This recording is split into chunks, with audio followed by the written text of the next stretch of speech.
We got a society of white beards going on. Yeah, I know. I feel left out. That's one thing I can't do for masonry is grow a beard like Albert Pike. So I have to contribute in other ways.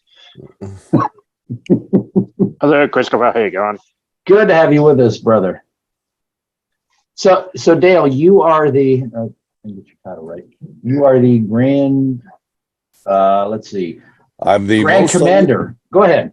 I'm the most illustrious Grand Master of Cryptic Masons in Oregon.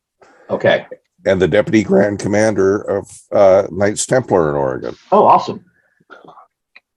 So you are the head of the cryptic or council degrees in your state. Correct. Okay. In Virginia, you may know this, may not, we do not have a separate council. We have the Royal Arch and we have the Commandery. And the two degrees, Select and Royal Master, are conferred inside the Royal Arch chapter as part of the process. And technically, I think they reworded the title. It's the Grand Chapter and Grand Council, blah, blah, blah, of Virginia. Yeah. So they reworded it. When I started out, I was always curious as to why we and West Virginia did not have councils. We just had chapter and commanders. And in doing a paper on the Select and Royal Master, I found out it's because we chose not to. In most every state, we don't do. The Super Excellent Master is conferred by like North Carolina. They will come up here at our Grand Communication and confer. I have not got it yet. I got to make it a point of going to Grand Chapter just to get Super Excellent Master. But it always threw me when I came into Royal Arch, right? I'm a brother. I take the Mark Master and the Past Master. And then at some point, I'm not a brother, I'm a companion again, or I'm a companion. And I go through a couple of degrees, and then I'm back to being brother in the Royal Arch, and I'm a companion at the end of the Royal Arch. And I never understood that until I realized when we do the Select and Royal Master, we call you a companion, because in the ritual, you already have the Royal Arch degree, and you're already a companion. But if you get it in Virginia, you go from brother to companion, and then back down to brother to be a companion at the end of the Royal Arch. In Oregon, you're a companion from the moment you become a member of the Royal Arch. Really, from the first degree? Okay. In the Royal Arch, it's only after you get the Royal Arch degree do you get to be called companion. Yeah. So it's, I don't know, a little different. And I'm interested, and that's why I did the paper on the Select and Royal Master to trace their origins. So West Virginia was part of Virginia when we were founded. We were, part of us as a colony. It wasn't until the Civil War that West Virginia decided, the counties in West Virginia decided not to go with the rest of the counties in Virginia and secede. So they became their own state as a part of the Civil War. Right. And we have about 100 or so lodges, and that's another paper on my list to do, is I want to go look at all the lodges that were Virginia lodges in West Virginia. And when they broke off, we lost all of them, and they became part of the new Grand Lodge that formed soon after the state did. So the Royal Arch chapters followed the tradition of Virginia, which is why they don't have council. That's the only reason, is they were part of us when they broke off. So I found that all real interesting. Morning, Brother Brian, or afternoon, Brother Brian. Good afternoon. Good to have you with us, sir. Hey, Brian. Hello. One of the things that you're missing with that is you're missing all of the information that comes out in the regional grand, or the, well, it would probably be the South East Regional York Rate Conference. Okay.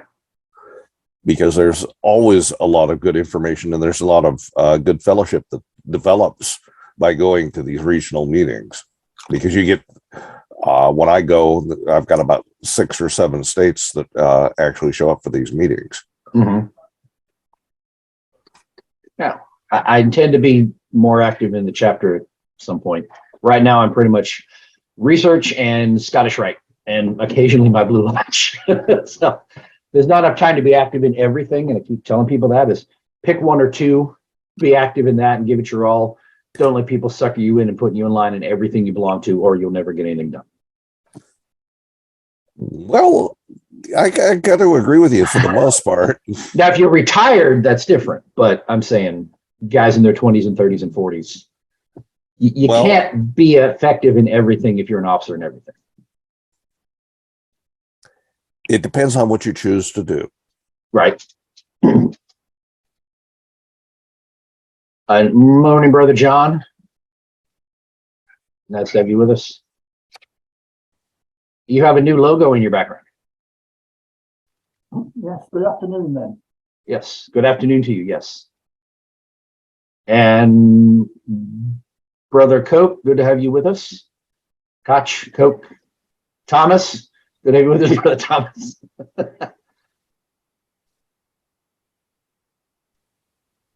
You want to unmute and say hello? Sorry about that. I couldn't find the unmute button. I'm joining with my phone. Thank you. All right. We pronounce it Cook. All right. And where are you hailing from, Thomas? I'm hailing from Millersburg, Ohio. Oh, very good. Nice to have you with us today. Graham, have the floodwaters receded in your neck of the woods? Very slightly, very slightly. Okay, that's good.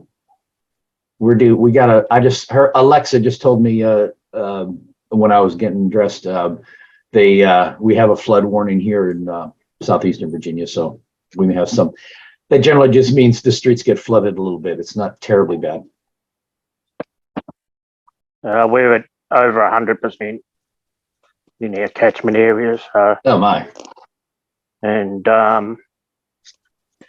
they're starting to ease, but yesterday I was out and it poured a bit. So I went and visited my brother, and because I don't get to see him all that often. And then Mhm. we came home, it's about 6 hours. Yeah, well, I'm glad you're faring well under the circumstances. Brother Kraft, good to have you with us. Hey, how you doing? I'm Now supposed that- to be at my Scottish Rite reunion, but I'm sick, so I You're- figured I'd join you guys instead. We appreciate it. That background is from the, I'm going to guess, the George Washington National Masonic Memorial.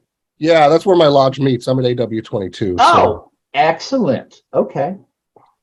I recognize Washington in the little, whatever that's called, the Washington little 22. cutout. Right.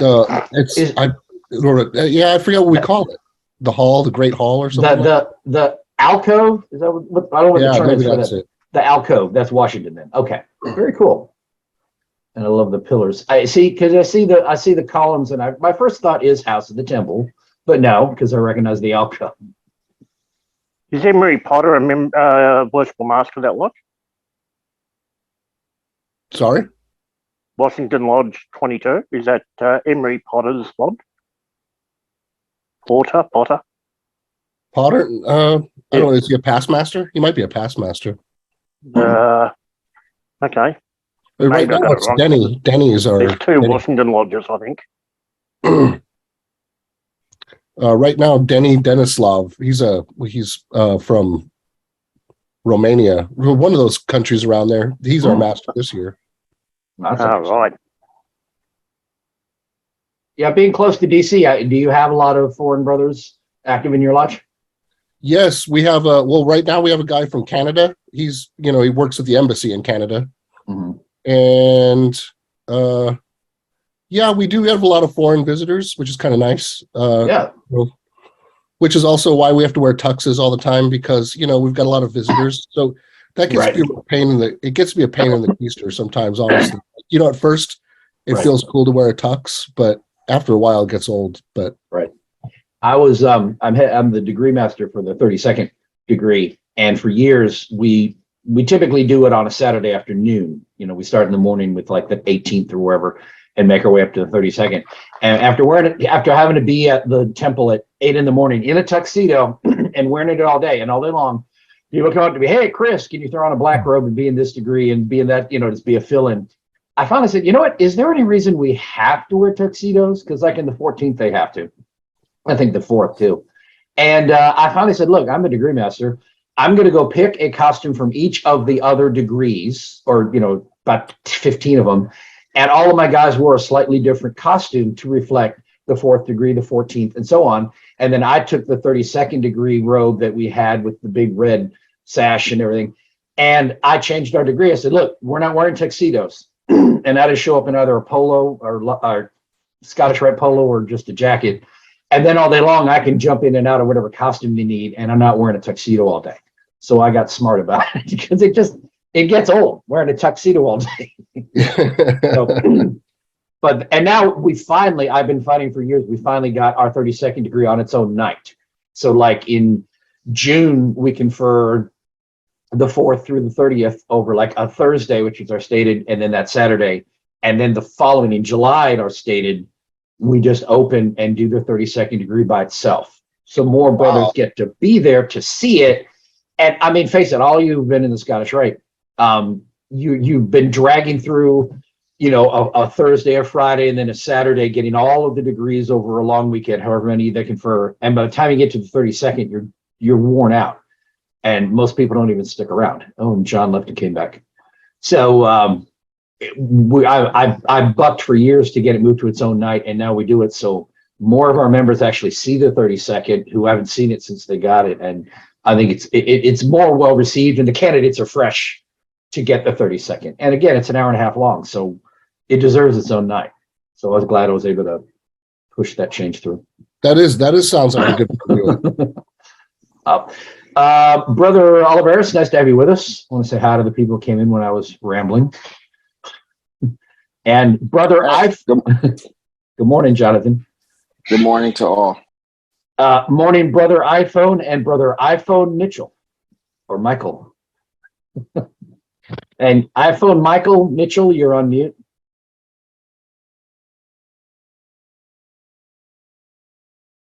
You want to say hello? He's trying to get it. And Brother iPhone, if you want to unmute and say hello.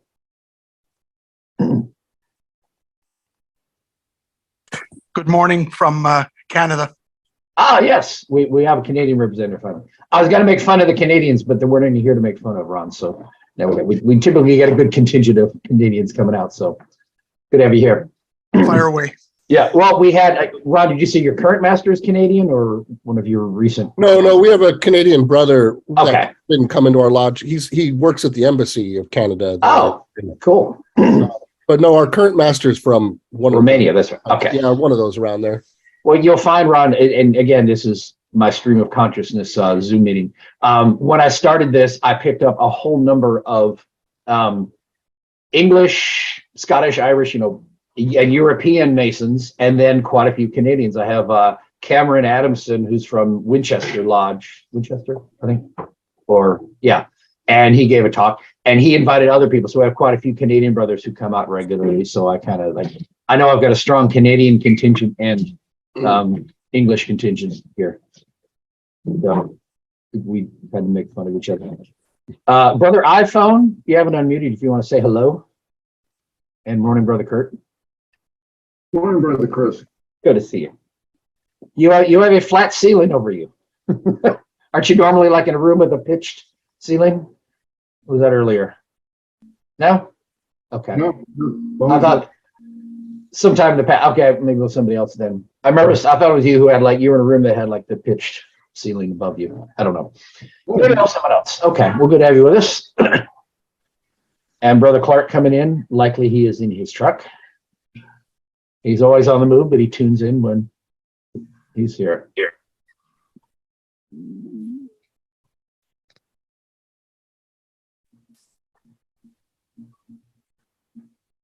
That was interesting.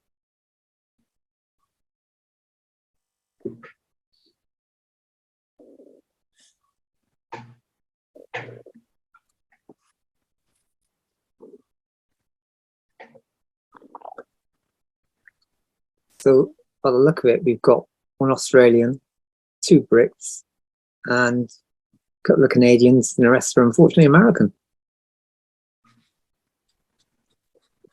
Your music. There we are. Yep. Sorry, I had household business. Take care real quick. And where's my participants? There you are. Let me take and make my lovely co-host a lovely co-host. Right? There you go. Joy. Thank you. It's nice having 2 monitors. I can just throw stuff. I have this screen and then, it's asking me, yeah, I do. That's why I clicked it. But I got this other screen over here with my other stuff, my notes and what else, so I can jump back and forth. Let's see. Yeah, I know that feeling. Yeah. It is ministry. I have the luxury of working from home the last 3 years. So even before COVID came along and ruined everybody's day and made Zoom meetings more popular, I was already working from home, so it really wasn't a shift for me. But I have a nice setup with, like, let's see, 1, 2, 3, 4, 5, 6. I think I got 7 laptops and 4 of them are currently connected, and I just have a switch back and forth between them all for various work things. So I have a pretty decent setup. Let's see. I think I said hi to everybody. Oh, it's 10 o'clock, so I'd like to welcome everyone to Virginia Research Lodge's semi-weekly unstated meeting. I'm putting in the chat our UR links. So this meeting is hosted by Virginia Research Lodge number 1777 of Highland Springs, Virginia, and I am your genial host coming to you from Virginia Beach, Virginia. In the link, you will see a link to our Facebook page. If you're not already a member, please join us if you're on Facebook and have that sufficient that sync of time that time-sucking thing in your life called Facebook. Then please join us on our group, so at least your time is productive. Our website, where we list all of our papers and other interesting things.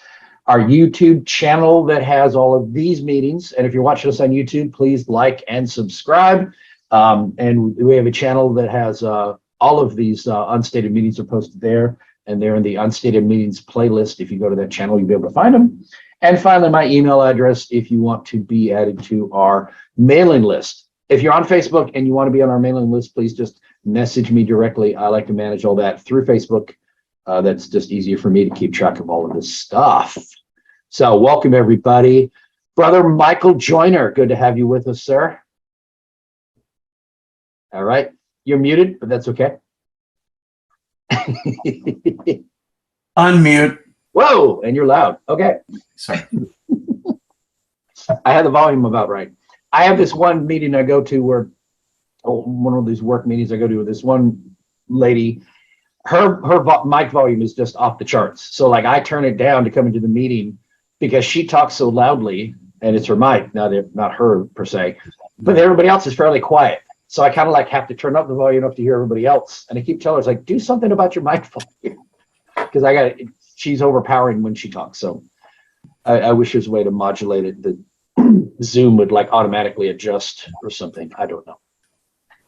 But I love this technology. I think it's great that as Masons, we can come together, take advantage of this wonderful technology and have our meetings during COVID. And now that COVID is basically over, we can still meet again in person. But these online meetings have continued, and I think that's terrific. And I love having the opportunity to bring us together and have excellent speakers like this guy. Let's see, this guy to my left right now, but probably not. He's probably down here for you or over here. But anyway, he's on my left at the moment on the screen. So it's good to have him with us. We'll introduce him in a minute. Yes, Dale, this is what we did. We just sort of ramble on for a bit. And did I say hi to everybody? I think so. So I want to thank everyone. Man, sorry, my voice is not what it should be. Some of you might consider that a blessing, but my voice is not working very well this morning. But I want to thank everyone for coming out today. We have a great speaker. I really don't have any other announcements to make. We have 13 people on so far, so that's pretty good. So thank you all for coming. I don't really have anything to go over, so I'm going to go ahead and introduce our speaker then and let him give all of his introductions and so forth. He'll say it better than I can. And Dale, did you have a presentation, or is this just? I do have a presentation. All right, let me do that. Okay, and go ahead.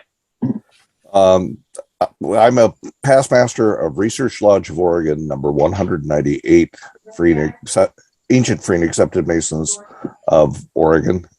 So let me go ahead here and bear with me just a moment.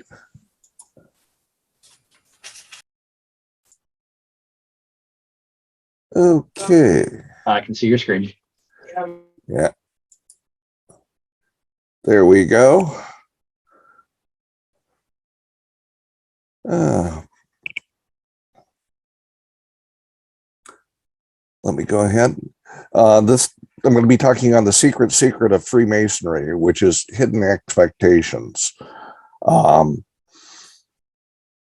I am also, my other titles are the most illustrious Grand Master of Cryptic Masons in Oregon and the Deputy Grand Commander of Knights Templar in Oregon. So let me go ahead and bring that up.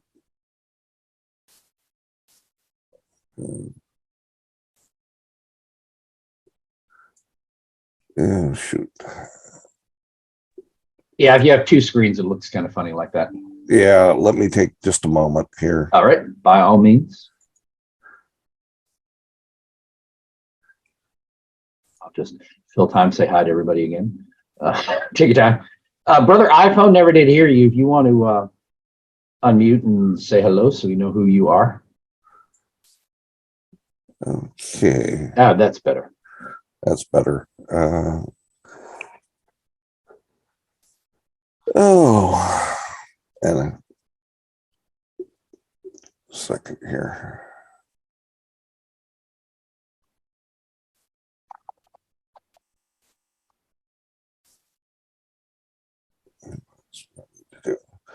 Okay, and I'm trying to get everything together so I can work on this. Okay. This came up as a topic. I've just recently attended the Northwest Regional York-Rite Conference in Boise, Idaho, a couple of weeks ago, and was involved in a training program that they have. And this came up as part of our project for the year, for the actual practical on this. And this, since I was contacted about making this presentation, I figured that I should go ahead and work this in. So bear with me while I move things around. The Oxford Dictionary defines expectations as a belief that something will happen or is likely to happen. Beliefs are personal and we usually keep them to ourselves. If an expectation is to be realized, it must either be part of the process or it needs to be defined at the outset. Here is where the secret of Freemasonry begins. All too often, we do not meet the expectations of others because we don't question them to find out what their wants and needs are. We assume that what they want is what we want. We impose our beliefs on them and don't take the time or choose to ignore the beliefs of others. This is human nature, but it serves neither you nor the fraternity. We will follow the journey and try to pry out the hidden expectations and suggest possible solutions that can be worked out. This is not meant to be a total answer, as each jurisdiction, each lodge, each appendant body, and each situation require modification or additional steps to make sure the expectations are known. Outside the door. To be one, ask one. That's something that we all hear. And we don't realize that there's a lot of expectations that come with that. Miscommunication of expectations start outside the door. When approached to be a member of your group, you need to find out if you can meet these expectations. In Masonry, we usually scramble to see who can be the top line signer of a warm body who wants to be a member. But are we serving the person who is placing a great deal of trust in our hands? Would they be a better fit at a more social lodge, an esoteric lodge, or are they not suitable fit for Freemasonry? Rather than rushing to get their paperwork, fees, and and fees, maybe we should invite them to public events or dinners and let others talk to them before becoming a top line signer. Finding out querent's expectations is going to require you to inquire on what they know of the fraternity and their history and their family's attitudes. The answers may not exactly fit. Oops, wrong side. May not exactly fit, as they don't have the experience or likely the knowledge to answer in a way that is entirely in concord with Freemasonry. It is up to the lodge member to see if there's enough room to fulfill some, if not most, of their expectations. When you meet with someone who's not clear where their expectations lie, it is appropriate to set a future date to give them time to clarify what they believe they want.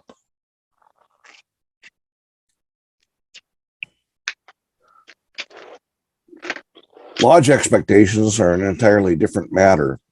They should be discussed in an officers' meeting, voted on in lodge, and handed out at least once a year to the lodge membership and given to any prospect when visited by the investigation committee.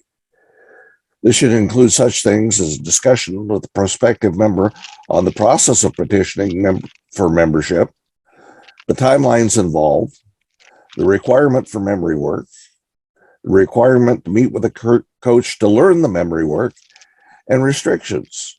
It should also include the information that pertains to all members of the lodge, attendance, contacting the lodge when you cannot attend, membership costs, providing the master agenda items before the meeting and in a timely manner, and making your needs known. Whoops. Bear with me as I go back.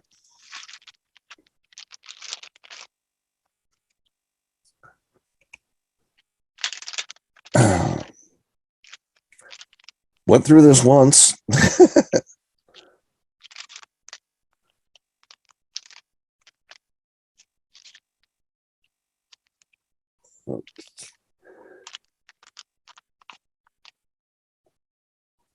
Not all expectations are going to be compatible. The needs of a prospective member conflict with those of the lodge. In those situations, you need to be clear and honest in your communications. It may be something as simple as telling them another lodge may be a better fit due to temperament, jurisdiction, or meeting schedule. They may have an explanation of an outcome that just isn't possible, or may not, or you may not know if accommodation may be the answer to their expectations. In this last case, the proper answer is let me find out and get back to you. You never want to answer, I don't know.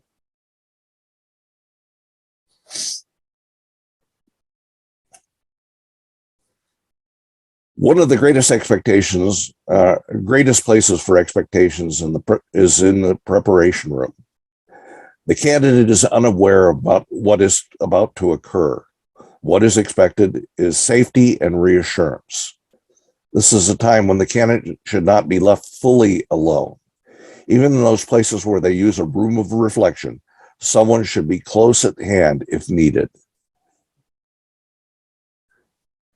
Here's where the lodge sometimes fails in getting their expectations met. In preparation, a clear definition of assignments, responsibilities, and preparation can seem to the candidate quite chaotic. Having clearly defined checklists with when things need to be done and who is doing them will help the process. Arriving early and going through the checklist for a second time will cover any problems you have during execution. Execution is hampered by the paradigm that you give parts to either the current line officers or positions or to someone who has specialized in those parts. Actually, ritual parts should be open to anyone who has an interest, as it ensures succession and challenges members to try something new. Taking parts those taking part should arrive early to practice. However, it should be said that even if a person stumbles or miscues on their part, there should be no correction, as the candidate will not know the difference. If a prompter is used, then it should be only one person, and they should not provide the help unless asked.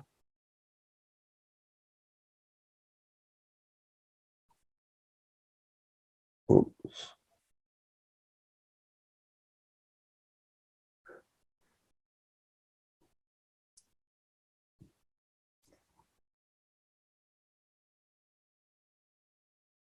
I'm sorry, I just got this new computer set up, and I'm sometimes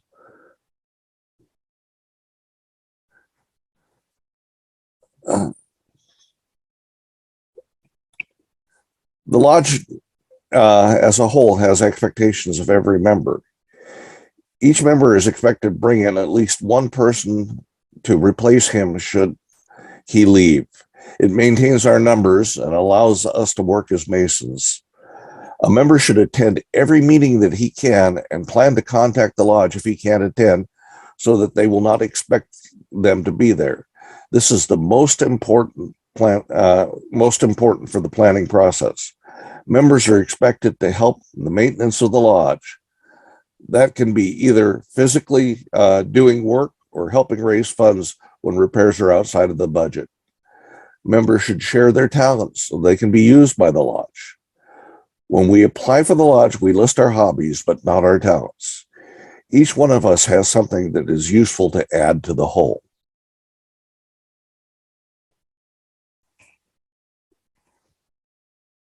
Okay.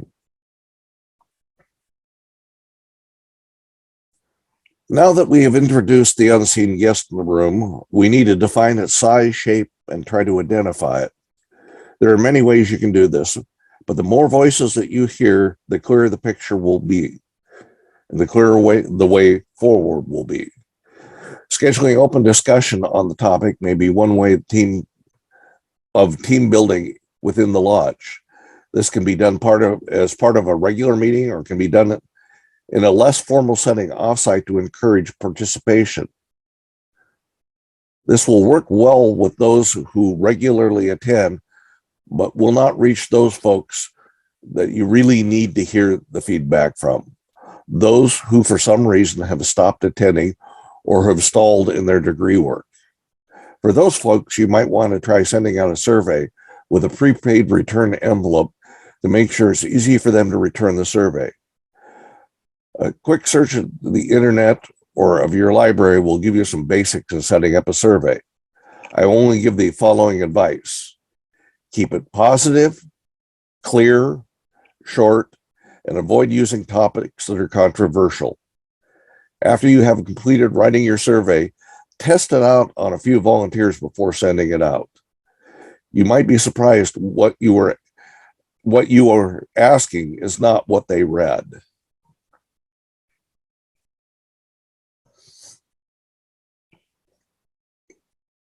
Once you compile your information, you will need to sit down and choose benchmarks that you are able to attain. There will always be some that are unobtainable in the short run, but may be able to be reached in the future. You will want to set these aside for now. The next step is to determine who will be setting the benchmarks. For those which are attainable, you will need ownership of most members. For this group, the items is best to use a representative community of volunteers from the membership. This will be their document, and they will be more engaged in it if they're included in the process. If you include an officer, it would be best to have them there as an advisory role only, as not to impede the process. Some will say that an officers meeting would be a perfect place to set together these benchmarks. The problem is that in doing so, it becomes just another item on the agenda of a meeting for the sideliners. There's a place for you to discuss items in an officers meeting. It is those that are unobtainable in the short term. In discussing those items, you can set forth a vision and a path to meeting more of the expectations of your membership and give direction for the development of your lodge. How you set forth the expectations depends on the goal you're attempting to reach. How you set forth the expectations depends on the goal you are attempting to reach, how the goal you're attempting to reach is measured. If it is just a general statement of what is expected, a list with an explanation may be your best choice. Make sure the list is readable and clear in its intent. Keep it as brief as possible and keep it as brief as possible to keep the interest of the reader. For those expectations of the candidate, participant in the degrees, or officer, it would be better to use a checklist format. For a candidate, having a checklist with a place for both the candidate and the coach to sign off benchmarks shows progress that they are making towards advancement. It gives them a source of accomplishment that is generally lacking and may cause a loss of interest. Participants in the degrees are especially in need of a checklist to make sure they can provide the best experience for the candidate. Little reminders before the start of the degree can be a difference between a great experience and gaps while omissions are corrected during the event. Such a checklist could be used by a lodge for an achievement or some other recognition award. Checklists of officers should be maintained and updated, not only to help them in the office which they are installed, but to give them requirements of the next office in the occasion when they need to fill the higher office. It would also give their mentors a way to benchmark things that they may help them improve.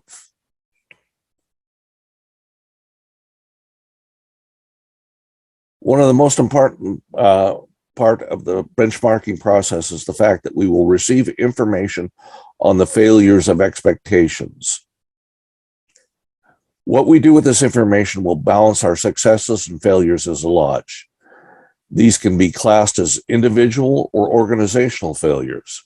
Sometimes an individual failure is beyond our recovery as it involves interpersonal issues that we cannot resolve. Those issues for which we can express our deepest regrets and move on. Other issues may have been resolved by the passage of time. Those we can address by having been resolved. An example would be the complaint the last few times the member attended, the lift to the lodge was not functional. You can report to them the lift has been replaced and updated, now works, and recover the membership. Group failures may be harder to quantify or recover, but requesting more information on the actual problem may present a solution. At times, just letting the member know that their voice has been heard and that now you are looking for an answer may answer their expectations. Whoop.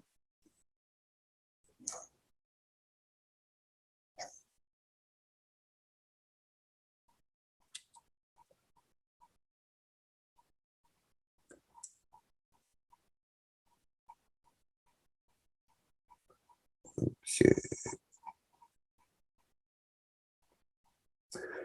Once you have your list, you will need to publish it.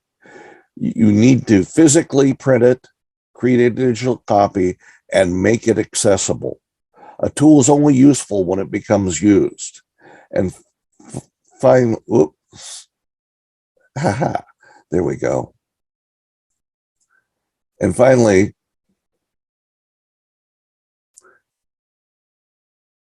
set time in which the document is to be reviewed. Expectations will change as they are fulfilled, and new ones will arise. Only by setting a review date can you hope that this process will continue. I need to take a moment to thank the York Rite Leadership Program for the training and focus it has given to me in my Masonic career.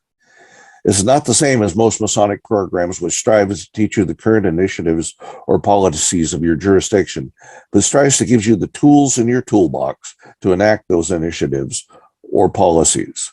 Those tools reach even further as it allows you to bring those lessons into all aspects of your teaching, of your life, teaching personal effectiveness, group dynamics, and influential communications. There is the location of that. It is a free program to anyone within the Masonic family. They do have both online courses, and they do have ones that are at the regional York Rite conferences in person.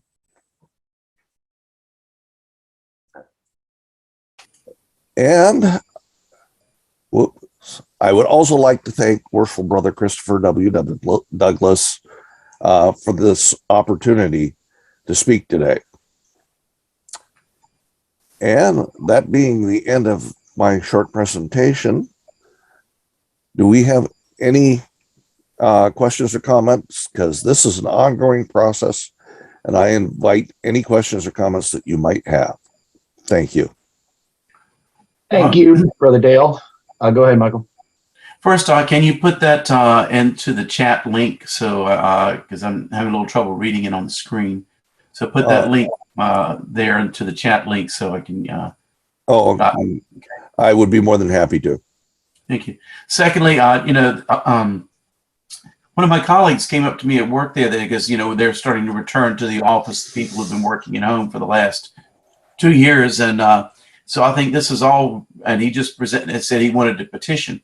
So I really appreciate that. This is going to be very helpful, giving a deeper insight into how I need to, coordinate his ability to petition the lodge on this. So I really appreciate that, a lot of the thoughts that you've given me today.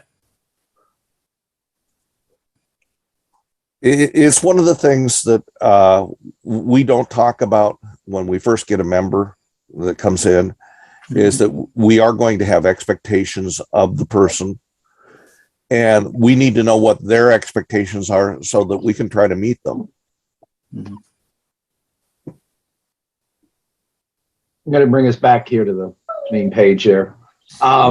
So yeah, thank you, Brother Dale. I had a thought here. Should we be doing anything differently or in line with what you're talking about here when someone goes to join an independent body once they're a Blue Lodge Mason? Yes. Okay. Thank you. Please expand. And the answer, the reason why I said it, kept it short, yes, that we should, is because one of the biggest problems that we have in this state is the fact that anytime that there is an appendant body, it has to be brought before the Grand Lodge to get approved before you can bring it into the state. Mm-hmm. Okay. We have a lot of them that are out there, and we say, okay, we want you to become a member of our group, and you're going to get all sorts of new information, and you're going to go down the path. But we don't ask them what they want.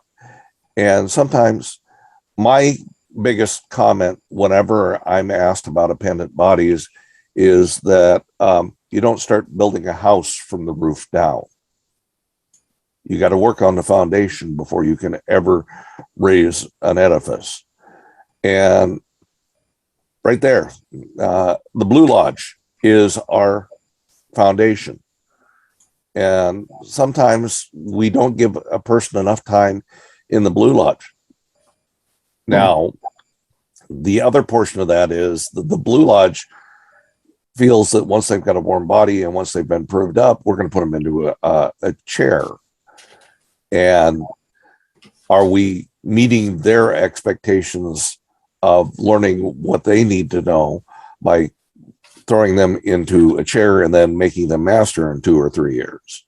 Right. Absolutely.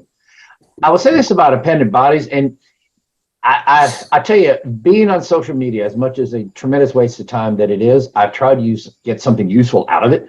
But my wife says, you're spending way too much time on Facebook and all that. But there is a lot of time wasting, I'll give you that. But being on social media and interacting with a lot of people, a lot of Masons in other jurisdictions, what surprises me a lot, and I've seen this quite often, is they talk about, people ask questions about the appended body. People go, Masons, presumably just Blue Lodge Masons, ask questions all the time on the Winding Stairs and Proud to be a Freemason, American Freemason. There are a lot of really big Masonic Facebook groups that aren't tied to one body. They're just Masonic in nature. Winding Stairs is a good example. And people can post any kind of question there. And a lot of guys ask questions about the appended bodies. And it seems like I always want to be critical of the Blue Lodge that this brother belongs to, because they ask a question, not just about appended bodies, but about Masonry in general. Most of the time, I want to say to the fella, Ron, you just posted on Proud to be a Freemason. Why did you ask that question here? And why didn't you ask your secretary or your master? Or why wasn't that explained to you already? Why do you feel the need to go on social media and ask a question from Masons you don't even know who live in other jurisdictions? And you clearly don't even understand that my jurisdiction is not yours and my answer is going to be different. But we're not doing enough in the Blue Lodge to communicate to our new members the right answers to things. That's the first point. But the second point is appended bodies. I live here in Norfolk. I am very fortunate living in this area. We have a Royal Arch and a Commandery and a Scottish Rite. Used to be in the same building. We just moved out. The Scottish Rite did. But in Tidewater, in my neck of the woods, everybody who's a Blue Lodge Mason knows what the Royal Arch is and knows what the Scottish Rite is. They get told about it. They have easy access to people who are members and can answer questions. All throughout the country, as a parent, there are a lot of Blue Lodges out there, maybe just their location. People have almost no idea about these appended bodies. They don't understand them at all. I think we do a better job here of constantly communicating to our new members about the appended bodies and try to say, well, after you've been a year or two in the Blue Lodge, think about maybe joining this or joining that. Is that the case, Dale, in Oregon, where basically does everyone know about the Royal Arch and the Council and all, or is it depend on where they live? Well, truthfully, it depends on where they live, because sometimes, unlike over on the East Coast, I will give you an example, is the fact that I had to go make my official visitation at one of our councils, and I drove for 4.5 hours to get to that council from where I live. Are you near Portland, or you're on the coast? I'm in Portland currently. Okay. Yeah. Okay. And this was in a little town called Union, which was just, if people know where Pendleton is, it is just about an hour from Pendleton. Okay. So it was one of those cases where the distances out here in between where things are can be exceedingly great. Right. And there's not a chapter like in every burg. Okay. No, as a matter of fact, we currently only have one on the eastern half of our state. Right. Or I should say we've got two on the eastern half of our state. And occasionally we'll have a York Rite in that area. But some of the other organizations don't exist over there. Right. Okay. Well, I'll say it just by comparison, if you know Virginia, the western part of the state, everything west of Richmond pretty much, they're pretty isolated too. Like out in the western part of the state, butting up against like Kentucky and West Virginia, that part. Lodges are pretty far apart. They are, a good distance between lodges. And like there's only one Scottish Rite Valley in Roanoke. There's not another one when you go north until you get to like Alexandria. So there's parts of the state that the Scottish Rite doesn't cover at all. Whereas we have 3 Scottish Rite Valleys right here in Norfolk, Portsmouth, and Newport News within 10 minutes of each other. So it's just kind of weird that way it lays out. So yeah, we're fortunate where I live because we have so many appendant bodies in one area. It's easy to get to join one that's close to you and be active. And I guess that's just true depending on where you live. Yeah. And also, some of them don't raise their heads until after a person has been active in another body. Right. I don't know if you have Knights of St. Andrew out there. That's sort of a Scottish Rite kind of spin-off thing. Like yes. A club. Okay. Yeah, we have it. It's kind of more of an appendant body to an appendant body. I'm a Knight of St. Andrew. Okay. Yeah, we have that in Richmond, our Scottish Rite Volley of St. Andrews. I'm the chaplain. Oh, okay. Yeah. So we're familiar. Yeah, it's one of those cases that some of them, like I say, until you get to a point where you are eligible to be a member of that, you're not going to find out about.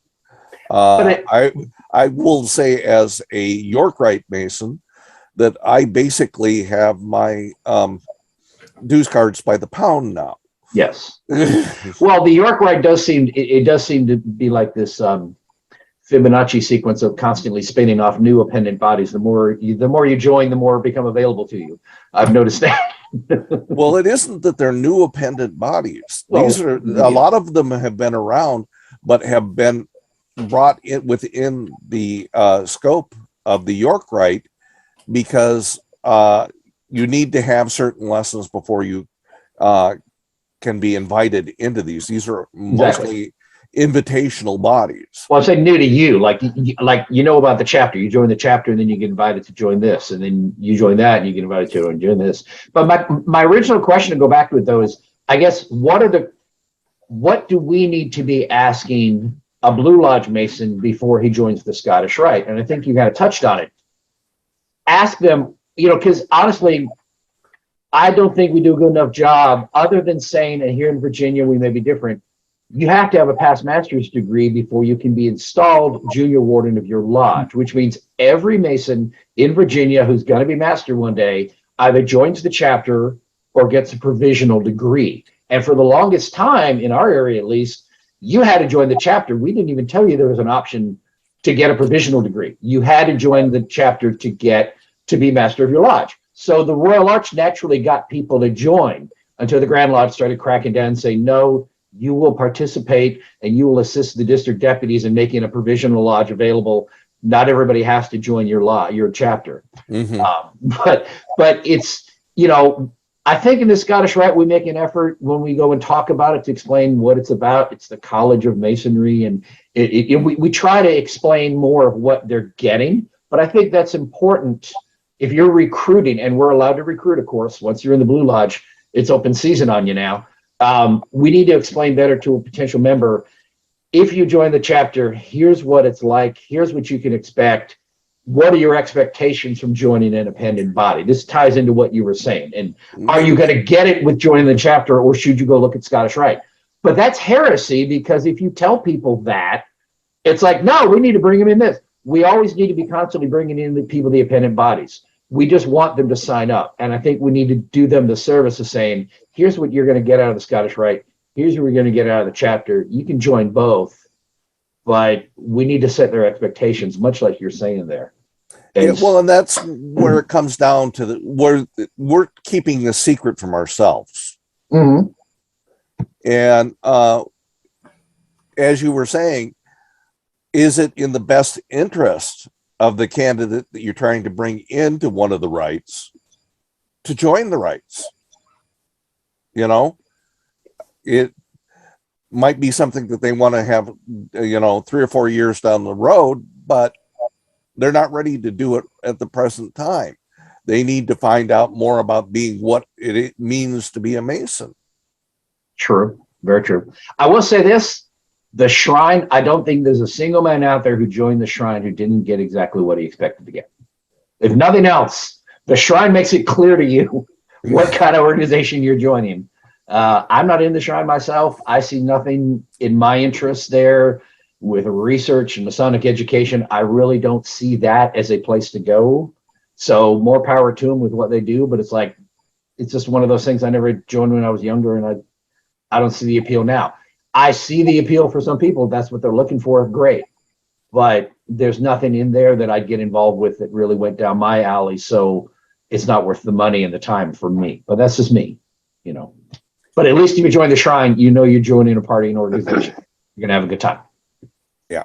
So they at least communicate clearly what their expectations. And of course, the shrine is probably the only body. I'll say this.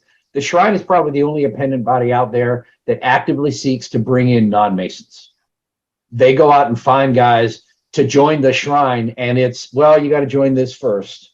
And they join the Blue Lodge, and then they go right into the shrine. I don't think any other body is out there trying to bring. I mean, if we bring you in, great. If we're talking about Scottish Rite Masonry to the Blue Lodge, like at a public presentation, like we do, yes, we'll tell you more about Masonry. But the whole idea is our audience is the Masons who will become Scottish Rite.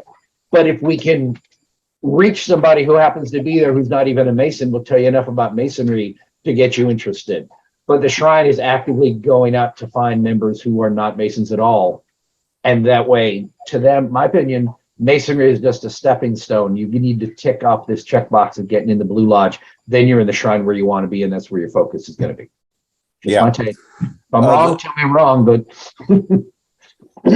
well, that's one of the problems with the Shrine sometimes is the fact that they create Shrine Masons where they go through the 3 degrees. Once they prove up, that's the last you see of them. Exactly. And that's something as far as, you're talking expectations. I think I mentioned before, Brother Chris, that I've been in a Mason now for like 3 years. I'm the junior warden right now at my local lodge here. What I'm finding most interesting is participating in calls like this, or I've joined a couple Masonic study groups, things like that. You're saying it's pretty important to you that before you go for being a warden or a master, you should have gone through, was it chapter, did you say? No. It's what state are you in, Kurt, again? Wisconsin. Okay. In Virginia, it's in the bylaws, in the excuse me. It's in the laws for the state. Before you can be installed junior warden of your lodge, you must have received the past master's degree, which basically prepares you to lead a Masonic body. That degree is part of the Royal Arch chapter. I imagine in Wisconsin it is too, but it doesn't sound like it's a requirement. Now, you'd have to check. It may not be a requirement in Wisconsin that you have that degree to be master. In Virginia, it is. You must get this past master's degree in order to be installed junior warden on your way towards the east. Just like you have to have your warden certificate before you can be master. But you can get if you're already a Scot. Oh, sorry. If you can, if you join the chapter, Kurt, you'll get the past master's degree as one of your 4 degrees in the chapter, not counting the 2 that we adopted, but that's more. We have the council degrees inside of the chapter in Virginia, whereas everywhere else in the world, it's a separate body. But anyway, you can get a provisional past master's degree. Because we require it, we offer it where the district deputy grandmaster for your district puts together a provisional lodge of past masters every year, and the chapter participates in conferring the degree, and anyone who is a senior deacon gets to go and get the provisional degree for free. They don't have to obligate themselves. They don't join the chapter. They don't get any of the other degrees. They only get that 1 degree to meet the checkbox to be junior warden. And Virginia is one of the few states, I think, where that's a requirement. That's what it is. What do you feel that gives you that prepares you more for that role? Well, without giving away too much of what goes on, you have an opportunity to run the meeting. Okay. So it literally prepares you for making decisions in the chair and to consult the methodical digest when you don't know the answer to something. I think it's one of the more, as far as degrees goes, as far as being a concrete, useful experience for a person, I think the past master's degree is one of the best out there. And my opinion, it should be conferred on one person at a time. Because if you're sitting there on the sidelines and another guy comes up there and sits in the chair, you don't get the experience. But again, with these provisional the provisional lodges, we have in my area 20 or so lodges in Norfolk, Virginia Beach, and Chesapeake. 19 lodges in our 3 cities in this area. We have provisional lodge. We'll confer on for all of them. Sometimes individual districts do it, but so you might have 6 or 10 guys who are getting that degree that day because they weren't members of the chapter already. And all of but one are sitting on the sidelines. So you, Kurt, if you're sitting on the sidelines and Ron is the one in the chair, he's going to get a much richer experience than you will just watching him sweat. Whereas he's in there making those decisions And again, I'm skirting on the edge of giving away what it's like, but it's just put it this way: you get tested, okay, and you think you're right, and then you're told you're wrong, and then you move another direction, and it's meant to make you think on your feet and to think about this stuff. It's not just words you're reciting or obligation you're taking. You're in a position of making decisions in your lodge. So I think personally, everyone who's got it, you definitely should get this degree to be head of an independent body, and you should get it on a night where you're the only one getting the degree. Just my take. Go ahead. One of the other things with the past master degree, it basically is teaching you a life skill of how to sit there and gain focus at the point where everything around you is going to hell. I can't disagree with that. So does that answer your question, Kurt? Yeah, I think so. So I guess one additional, do you feel it gives you a deeper understanding of what the ritual all means? I think it's more it's a practical degree. It teaches you a specific thing. There's not a lot. I mean, there's a little bit of ritualistic dressing to it, but honestly, it's a real world experience that you can apply in the real world. It doesn't really get into the esoteric of Masonry or anything else. So it is what it is all by itself. So I don't see it as being like a lot of the other ones, like the Select Royal Master and all those other ones. They're more historic. They have more of a historical context. This is literally real world. I want to say, in a way, it doesn't feel like the rest of the Royal Arch in a sense. Dale, you know where I'm going with this? Like it's like it's practical, whereas everything else, it's like it's Nebuchadnezzar, it's this temple, it's that temple, it's these people at this time in the Bible. It's not historical, it's modern day. Here, we're doing this. You know what I mean? Am I off base with that? Well, what I would say is, having gone both York Rite and Scottish Rite, that if you're looking for more light, if you're looking to find out what goes behind the degrees, then you need to go through one of the rites. Yes, that's true. The past master's degree is, while it does have a place within the body, there are other degrees out there that are going to help you understand a little bit more. Searching for light is something we should all do. Sure. Okay. Kurt, I'm sorry, Kurt, do you belong to any other independent bodies? Not. Okay. I do belong to just the Masonic Book Club, and I'm starting within our district. I'm starting what we're calling a Masonic Study Group. Actually, we've taken some of the papers from your website. Oh, good. I looked at, and also doing some podcasts that Grand Lodge Wisconsin has, but I have not joined any of the rites at this point. I'd say if I were going to, I lean toward York Rite versus Scottish Rite, but I don't. It's all because of kind of conversations I've had with different people. Understood. Well, I mean, you'd gain something out of it, and no matter which one you join, you definitely learn something. I will say it definitely gives you a different perspective, especially the Scottish Rite. It gives you a perspective about you're stepping outside of your lodge, and if you're not someone who's visited a lot of other lodges in your area, by being in the Scottish Rite, like in our area, there's 3 different cities, 3 different districts, 19 lodges that fall under one Scottish Rite Valley. So when you attend, you're interacting with brothers from all of these other lodges all over the place that you might not normally meet because maybe your lodge doesn't like to go visit these other lodges. You meet brothers that you really wouldn't meet otherwise, unless you have like some kind of a district or regional school, which we do have once a year. But being in the Scottish Rite, you're constantly interacting with other brothers in other cities near you. And it kind of gives you a different perspective looking back at your lodge. The way your lodge does things is not the only way to do things. Other lodges do things a little differently. And it inspires you to go and maybe visit the other lodges. Now that you know somebody, you may go visit their lodge with them. So I think the Scottish Rite has value in that it's sort of like is a layer on top of all of the other lodges in your districts.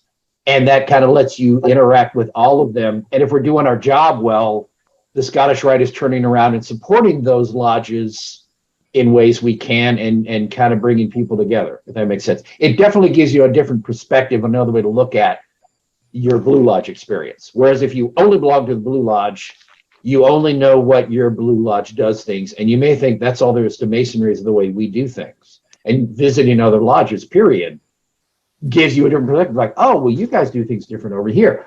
I might actually be happier joining this lodge over here because they're doing more of what I want to do. And that goes back to what Dale was talking about meeting expectations. If your lodge is not in education and you really want education, visit some other lodges. Maybe you'll find one that's doing more what you want. Yeah, because I would argue that joining an independent body doesn't necessarily mean you're going to get more. I mean, to me, the independent bodies, some of them are more business meetings that you just pay more dues for. That's if they're not offering education, you're right. Well, the degrees in themselves are educational, but yes, unless if you're only getting something out of the degrees and they're not doing any other education, you're right. You're just paying dues to be an officer in something else and having to plan meetings for something else where, you know. Well, because from what I hear Brother Kurt saying is that he's not getting enough out of his Blue Lodge experience, which I empathize with.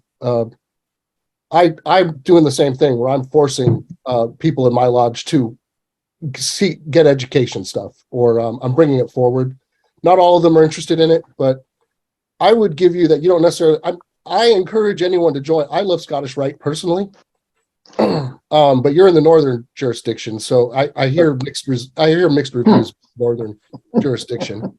But that being said, I'm not discouraging you from joining a independent body, but there's a lot of stuff in the Blue Lodge degrees that you don't technically have to join an independent body. I mean, that's not.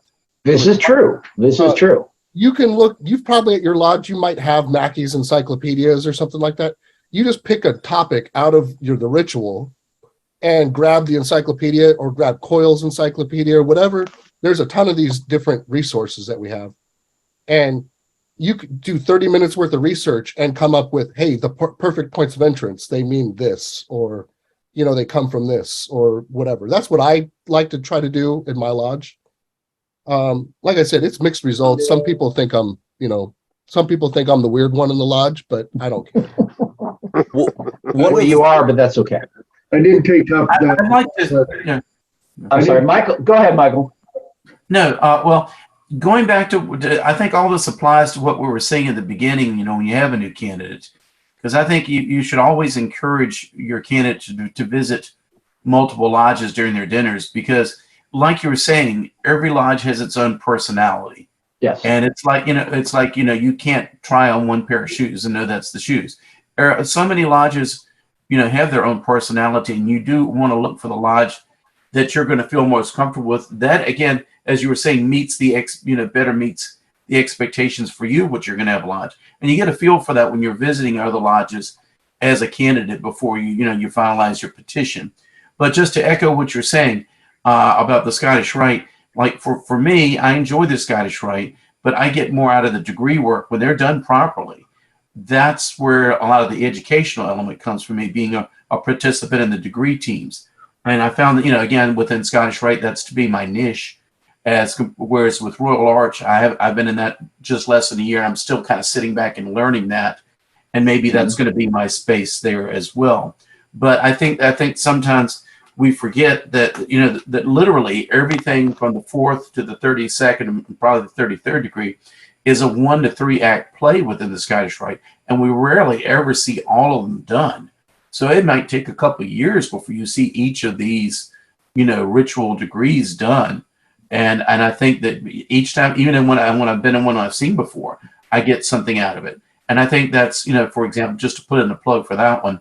But I agree with you that, sometimes too often many of the meetings are, let's hurry up and get this over with, or, just a little bit thing on that, but you got to, there is a plus side to each of these appendant bodies. But I agree with you. Likewise, I haven't joined the Shriners yet either, because it's more focused on charity, and I'm not at that point in my life where I can do one more thing with a group of people. The goal is a charity building. I mean, at this point, I think all I could afford was a pair of pointed shoes and an aluminum sword to walk around and parade with. But it might be something in a later. But right now, I think that the two appendant bodies I have are where about as much as I need to be in. Well, past master's degree though is part of York Rite though, isn't it? York Rite has some very interesting degrees. They're a little bit different from the way Scottish Rite. Scottish Rite is actually theatrical, and when they're done right, they're done up on a stage, and you have the group has an audience, and you have costumes and props and lighting and sound effects. So it's more theatrical.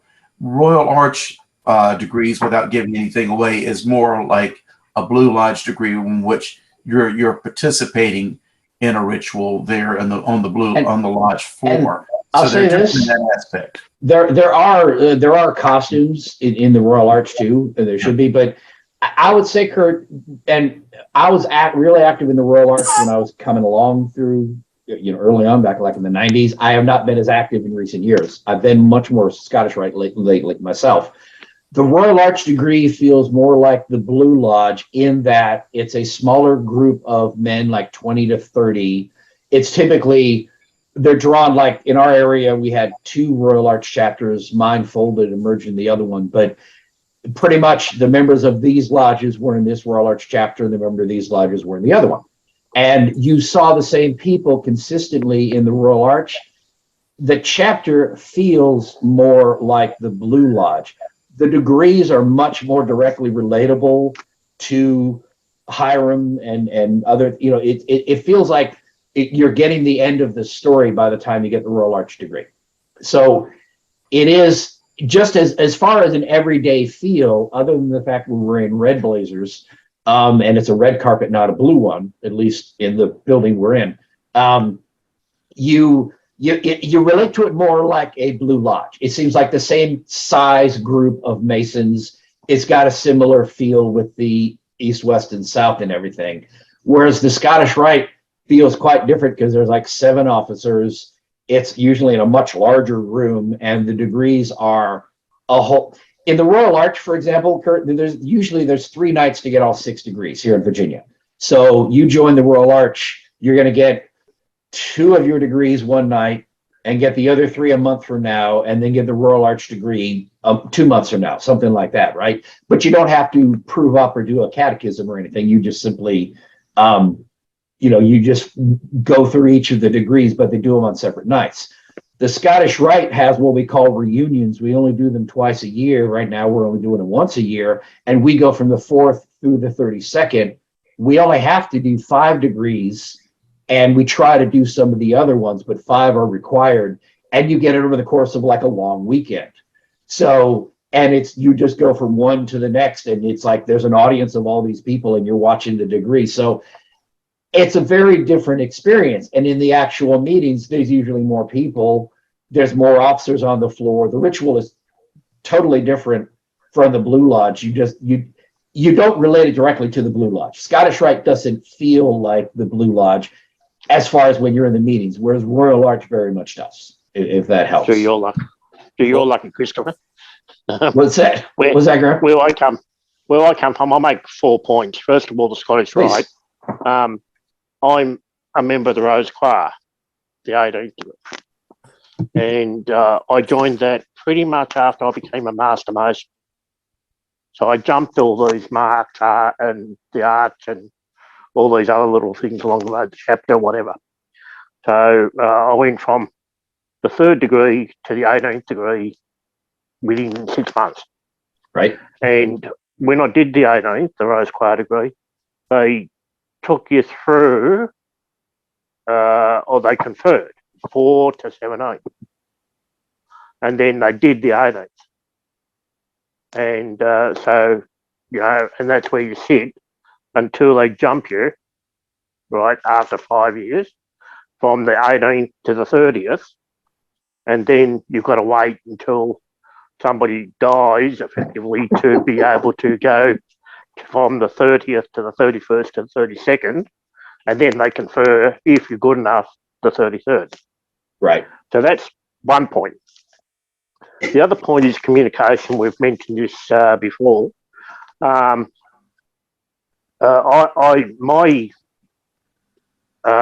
Grand Lodge is New South Wales and the ACT in Australia. And 10 years ago, they created a book about the next step, the Associated Masonic Orders. And I was on a Zoom meeting February this year due to coronavirus.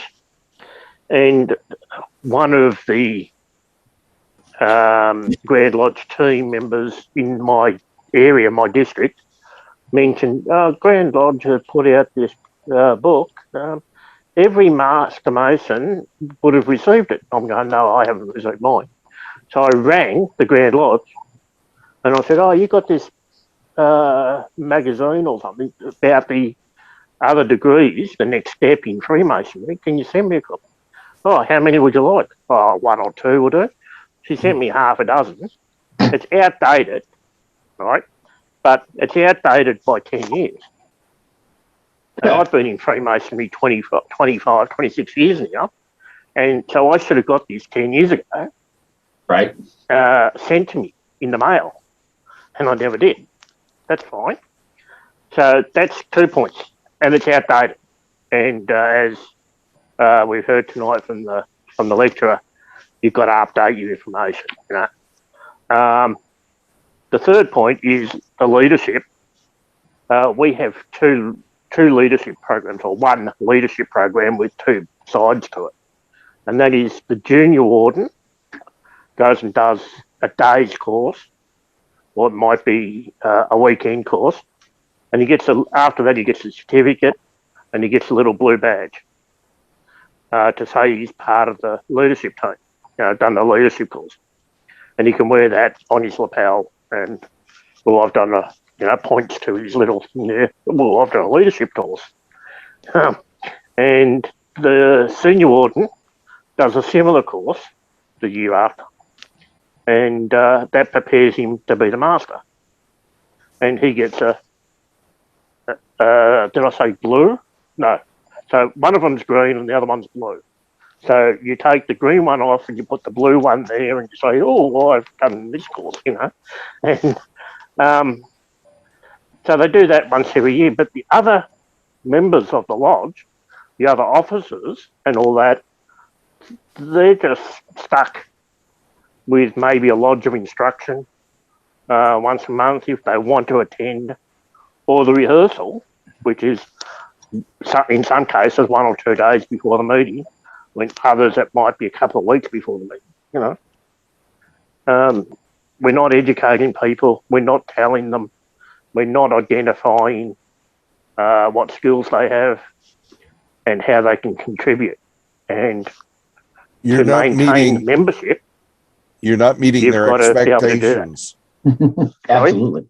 You're not meeting their expectations. Nope. Yeah, exactly. And like I say, Thank you, Graham. that's the secret there. Kurt, I want to ask you a question. Sure. Okay. What training did you get to the position that you are now seated in? I mean, the main thing is talking with the master of the lodge to, prepare me to do the opening and the closing. And, I guess one of the things I like about the lodge I'm in right now is because I'm very interested in the education part, they let me take on the education role. So sometimes people suggest what a subject for me to kind of research and report out in the lodge. And we have a discussion about, sometimes I spend a lot of time looking through like Virginia Research Lodge papers, looking for something I find interesting to bring into it, or the Masonic Book Club I joined, things like that. But it's mainly going through the ritual and making sure I'm prepared for that, making sure I'm prepared for the degree rituals. But that's, oh wait, Kurt, I'm sorry. You're doing that on your own. That's self-study. Is the lodge giving, is the master or the lodge giving you instruction as part of their routine? Or is it all your own? On the ritual, yes. Okay. Yeah. And because we do have practice sessions. We do have district. What's the title of it? I can't remember. Where you Schools of Instruction. Schools of Instruction. There you go. So we go through that kind of thing. But as far as the education piece, I just appreciated that. I said, hey, I'm interested in this education piece, and yeah, if you want to take it on, go, that'd be great, so it gives me an opportunity for the more light, if you will. Yeah, well, the thing that I'm getting at is the fact that you were basically thrown into that position with only the charge that you're given at your installation. Are you in an office, Kurt, or are you just a member? I'm a junior warden right now. Junior warden. Okay. All right. Yeah. Wow. Yeah. Were you actually given anything beyond the charge at installation for your office? What do you mean beyond the charge? Okay. Did they tell you basically what your duties are going to be in the installation, which are pretty nebulous? Mm-hmm. And then they direct you to look at whatever your constitutions and bylaws are. Mm-hmm. But they don't give you anything that says that in this lodge, this is what we want you to do in your position. Yeah, I think they do. I think they say what their expectations are as junior warden. Yeah. And I have brought in one brother at this point into the lodge, and I spent quite a time, bit of time with him talking through, what is he expecting in the lodge, and telling a little bit about our lodge and about our district, and he's also joined my Masonic study group and things like that. But and I've been the mentor for 3 new brothers coming into the lodge. Wow. We talked about that and getting them ready for their catechism, going through the catechism, if that's the right term, and the memorization work and talking through what all the answers mean and that type of thing. And that is something, when I came into the lodge, that was something our current master spent a lot of time with me going through the books and the answers and what they mean, that type of thing. I'd have to admit, I'm not the best at memorization work. There's a bit of a struggle, but, doing the best I can with it. I think I got the ritual down, for my role at this point. Well, there's 3 parts to being an officer. Mm-hmm. 1, you've got to do the ritual. The ritual is always there. Yeah. 2 is what is defined for you by your grand jurisdiction and by your bylaws of your particular lodge. Mm-hmm. And then there's the unspoken part. Mm-hmm. The unspoken part is the one that we never get written down. And basically you find out, and it's one of the reasons why we don't have as much education as we should have, is the fact that it doesn't get written down, that when you come into this, as junior warden in Washington State, where I was originally raised, when you go through the line, the junior warden is expected to confer the fellowcraft degree, the first half of it. We went out and we went to a class where we went to another city, and we learned the different portions of setting up and management of the lodge, but not what our individual jobs were going to be. But does that vary per lodge? That really varies per lodge. Okay. Yeah. Because with a lodge, you've got what is in the your constitution and bylaws for your jurisdiction. You've got what's in the bylaws for individual lodge, and then you have what the traditions of the lodge are. Yes. Okay. It's not, if I may, it's not, it's the wrong word, but it's not important enough to codify the junior warden will confer the entered apprentice degree and the senior warden will confer the fellowcraft degree. That's just sort of a tradition of the lodge. They didn't feel the need to write it down in the bylaws, but it's as much a hard, fast rule in that lodge as anything written in the bylaws. Is that a fair way of assessing it? And I will speak to Oregon. One of the jobs that the junior warden has, they're in charge of the grievance committee. Right. Okay. and it's one of those cases where if any charges are brought up, they're going to be the one that's going to be basically the prosecutor for, the Masonic charges. That doesn't usually happen. No. But it's one of the things that, how do I do this? Well, you've got to go back and refer to the code. You've got to read the code on that portion of it and know that that is something that you may need to do. But it's also the lesson being there is the reason it was given to the junior warden is because he has to learn how to keep harmony within the lodge so he doesn't get a grievance, so that when he steps into the senior warden's part, he's already achieved that goal. Wow. It's the same in Virginia as well, that the junior warden conducts all Masonic trials, the thing. But that is at the state, that's the methodical digest. This is the Grand Lodge level. That's not something an individual lodge dictates in a bylaw. It's the Grand Lodge sets that policy for everyone. But you're right. That's one thing where hopefully you'll never have to worry about doing it. But most of the time, lodges don't even bother. They might not even tell the new junior warden that's his duty. They tell him they tell him he's the head of the grievance committee, and they give him 2 other members. And oh, really? Yeah, and tell him that he's supposed to do that. And then all of a sudden, you're going, "What am I supposed to be doing here?" Right. And generally, you're doing nothing, but you're doing nothing by design. Because what you're doing is you're learning the lesson that you're going to need when you step forward. And this is the expectations that they have, and they're not sharing them with you. So as the representative of the York Rite in the room, I will tell you, Kurt, that one of the things that you're going to find out is the first 3 degrees that you took as a Mason, with the exception of 7 lodges in Louisiana, 1 in California, and 1 in Hawaii, are all York Rite degrees. Yes, they are. Chris, brothers, I have to leave. Okay. 2 things. One, just to give everybody a little taste, I put a photo from one of the Scottish Rite degrees here from Richmond that people can click on the chat to give you an example of how theatrical we get.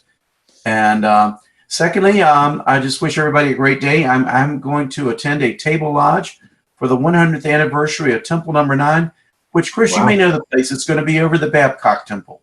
Oh, awesome. Yes, they moved in with Babcock a couple years ago. Great so little you building. guys have a great Halloween weekend, and good travels to everyone. Take care. Anyway, to continue that. Can you say that again, Brother Dale? I didn't quite follow what you're saying there.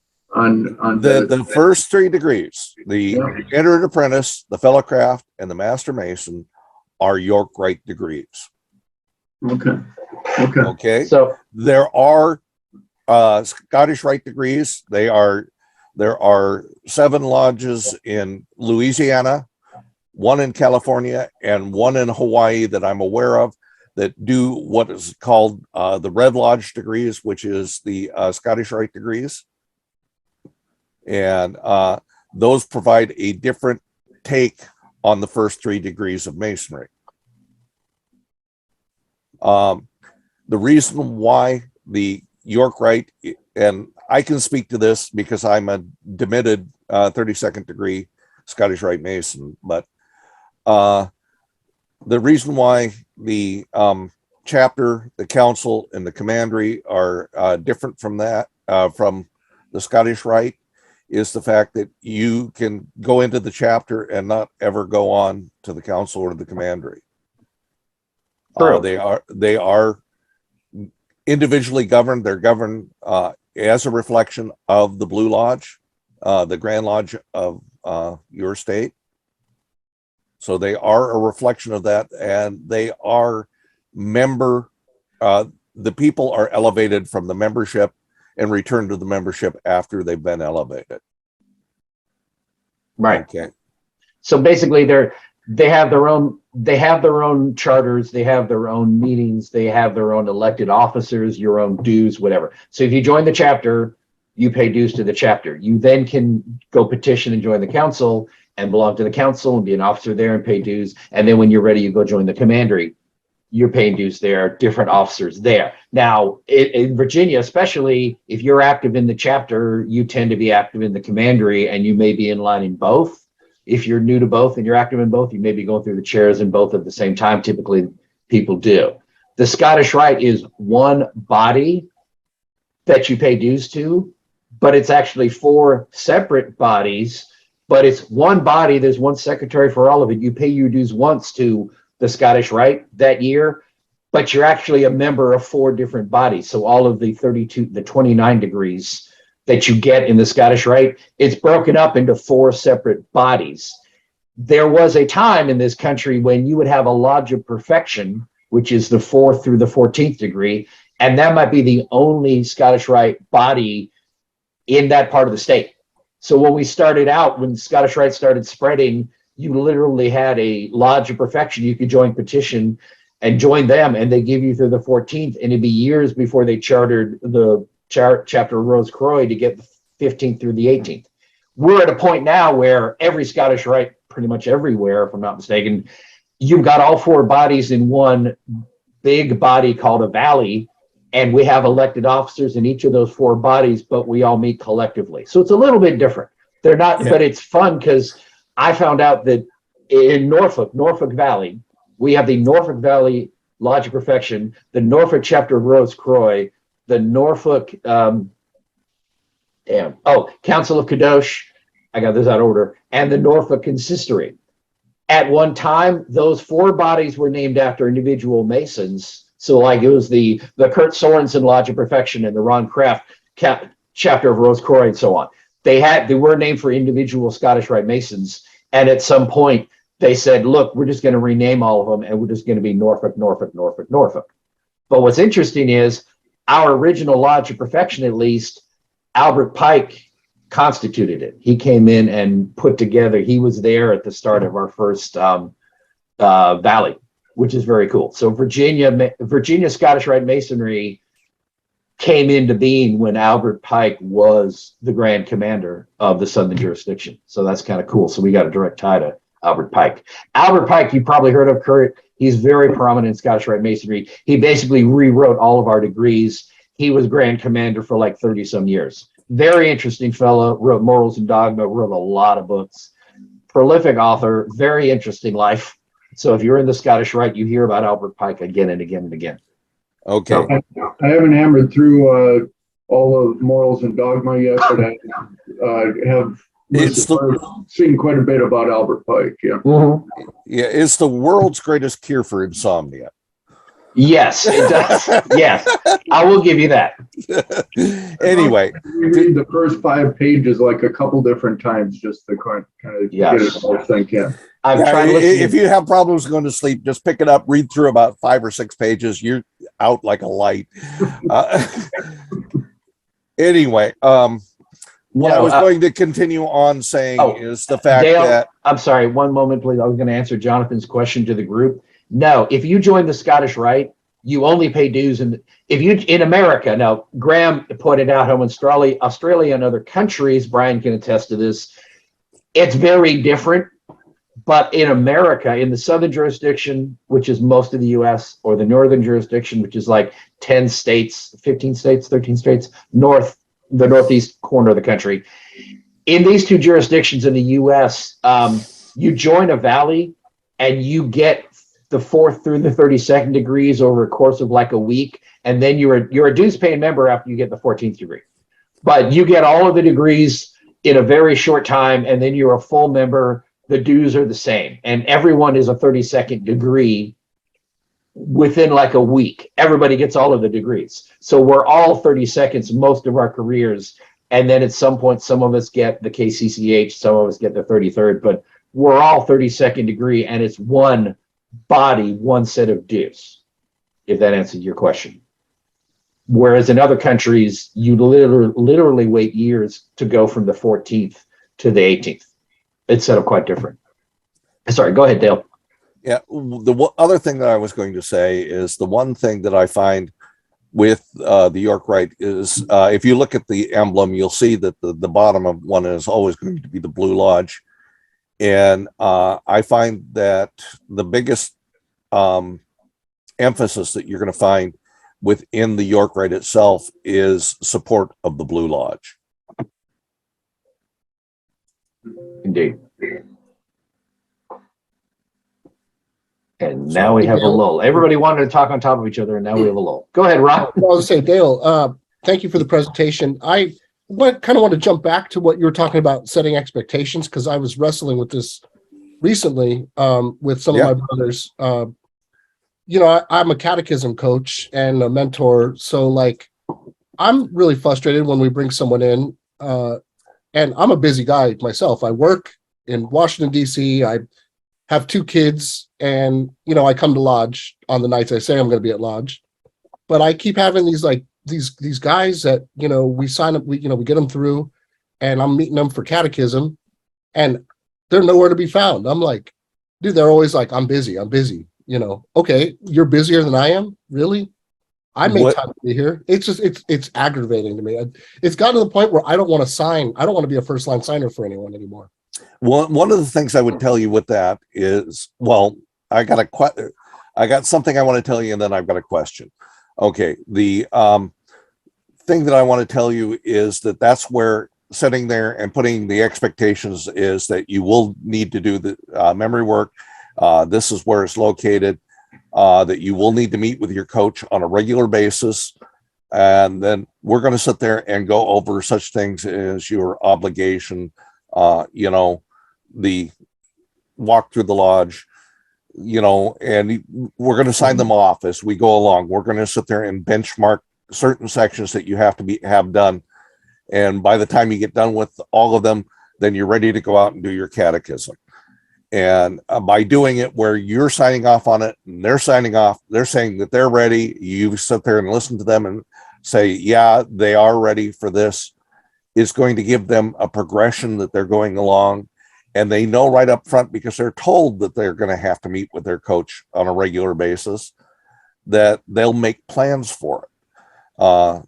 So that's where expectations come into it. And that's where you should have something like that set up amongst those people who are doing the catechism coach, and hand that out to them before they ever walk through the door. They knock on the door, so that they know that this is going to be expected of them. And that's one of the things that I was talking about, expectations. If we do that up front, then you're going to have less of those, well, I don't have time for it. So you're saying you have like already a thing that the candidate sees, like, hey, we expect you to show up Thursdays and Saturdays unless you're sick or whatever. Yeah. So you're saying like, here's your coach. Here's your coach. Here's your coach's phone number. Keep in contact, you know, add an email address, keep in contact with them, you know, and we'll deal with it that way. Now, the question I'm going to have, you say you're both a catechism coach and a mentor. You do know that those are 2 entirely different things. That a catechism coach is a time-based, because they're only in place during the time that you're learning your catechism. A mentor is somebody that's going to be there for the life of deal, where a person can come back to you and say, you know, hey, I've got to make a decision on this. What would you recommend? Or you want to go over, I'm going to be an officer. Can you help me by sitting with me and be my prompter for until I learn my ritual down? You know, that's the type of thing a mentor is going to be, because that's extends out. That's where I'll walk into a room in a couple of the lodges that I belong to, and somebody will say, come over and sit with me during this, because I want to sit there, you know, or I've got this problem. How would you handle it? And the thing is, a mentor is not, you got to be very careful that you do not have what is referred to in the system as PMS, past master syndrome. That's the way I would have done it. No, it's not the way when you're being asked something, it's not the way you would do it. what you're going to do is you're going to try to ask them open-end questions to give them a chance to tell you how they're going to do it. And that's an important portion of it. And the other thing is, a mentor is never negative.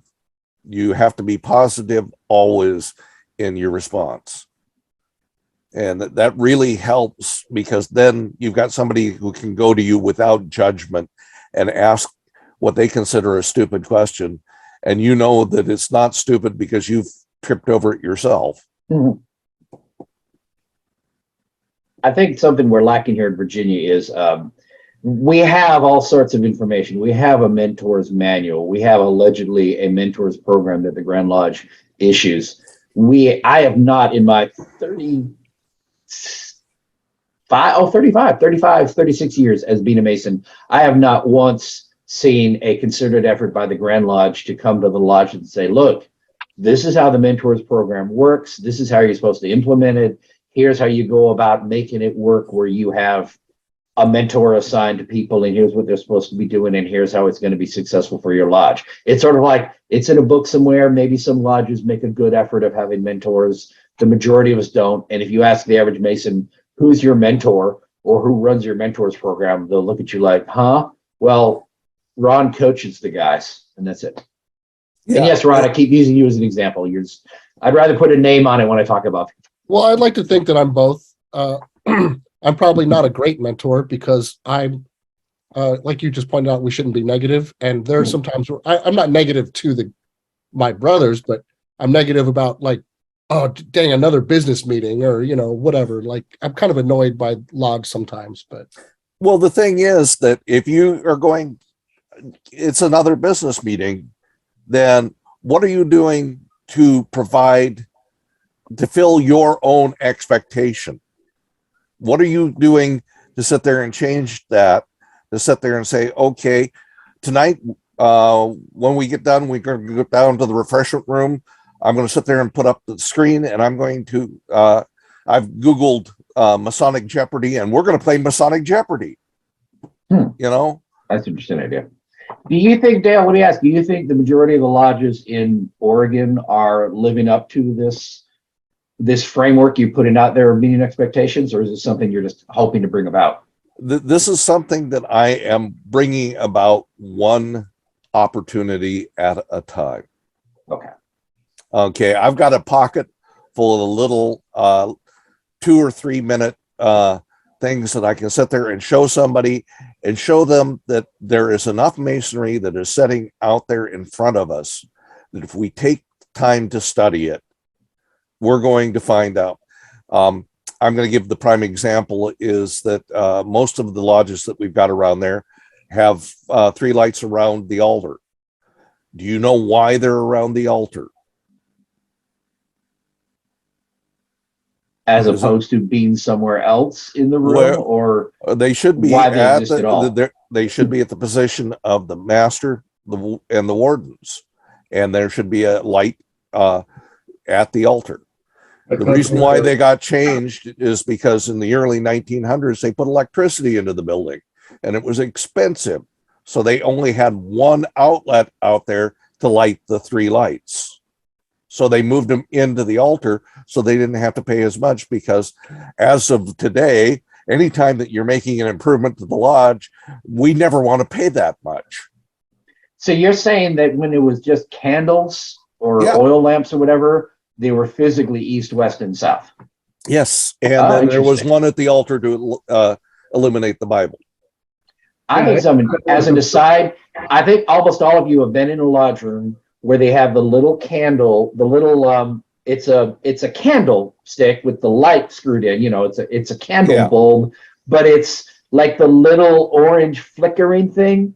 Yeah. And it looks pretty, but if you have all the lights off in the room, like when you're doing the closing charge and you have those 3 flickering candles, you can't see a damn thing.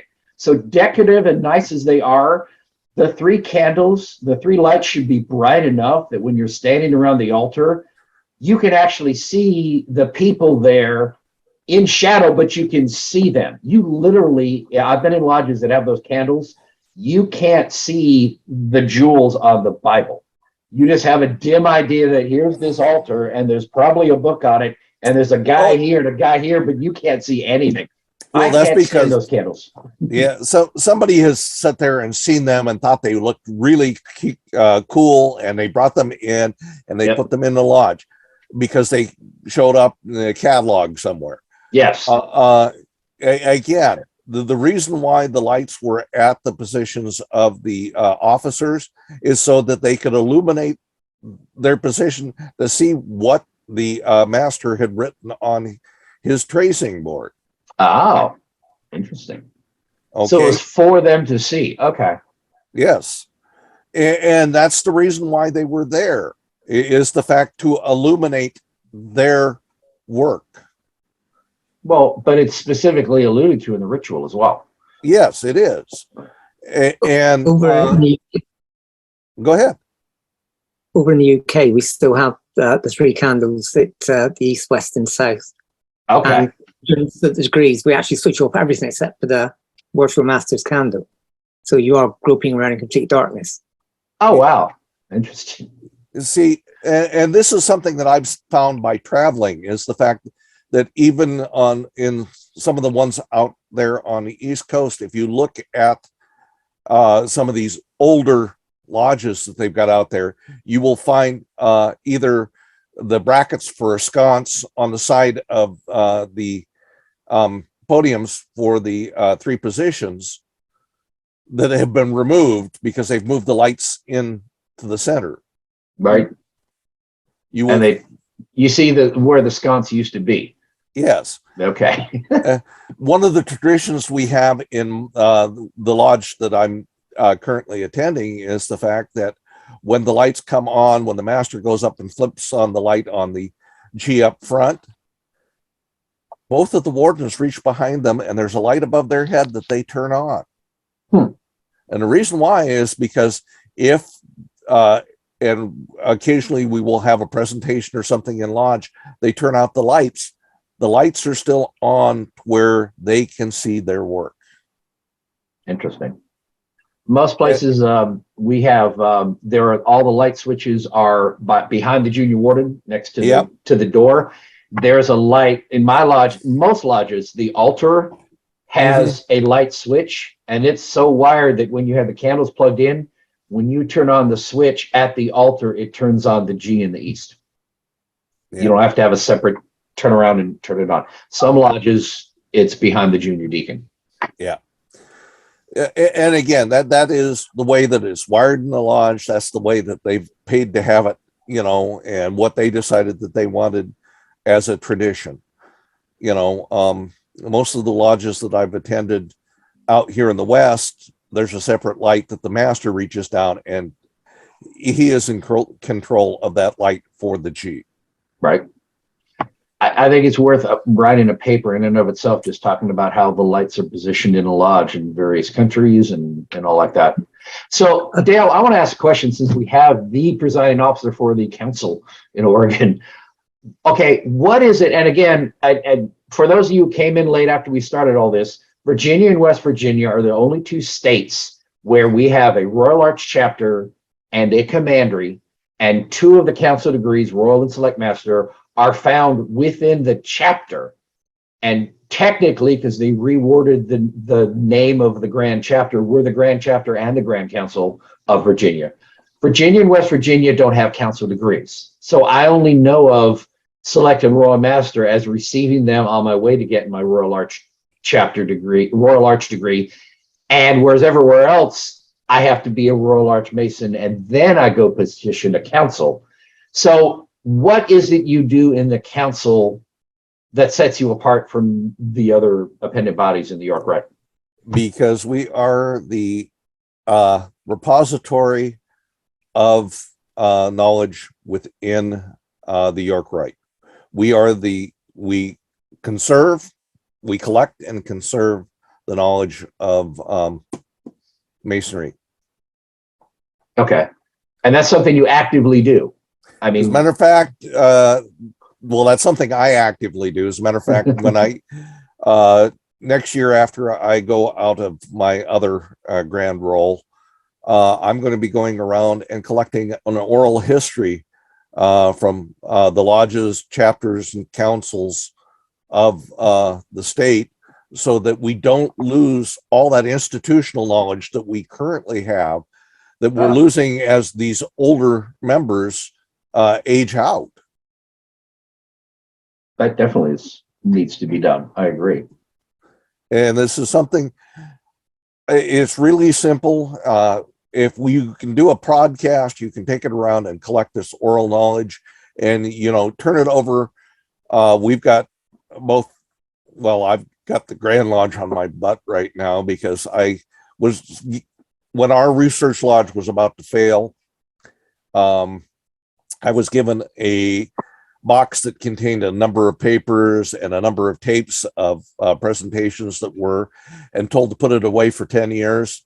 And if the research lodge was still around, to return it to them. Well, I waited 15 and I brought it back and I gave it back to Research Lodge, which they're currently working on, going, whoa, and all this great information. But I'm in the sights of the Grand librarian for the Grand Lodge of Oregon, because he figured it should have gone to him before it got to them. Yeah. Give him a copy.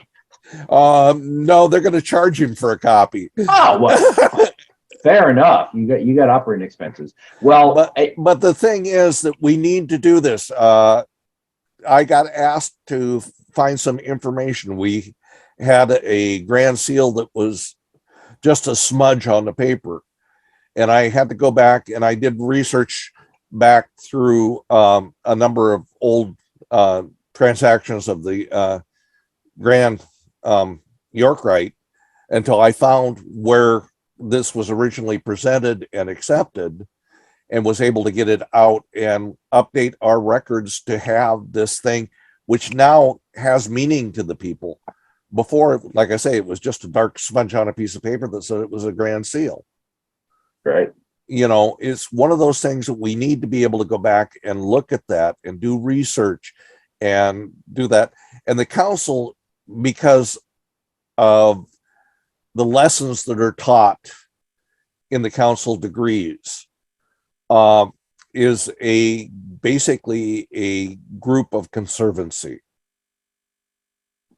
And that's what it should be used for.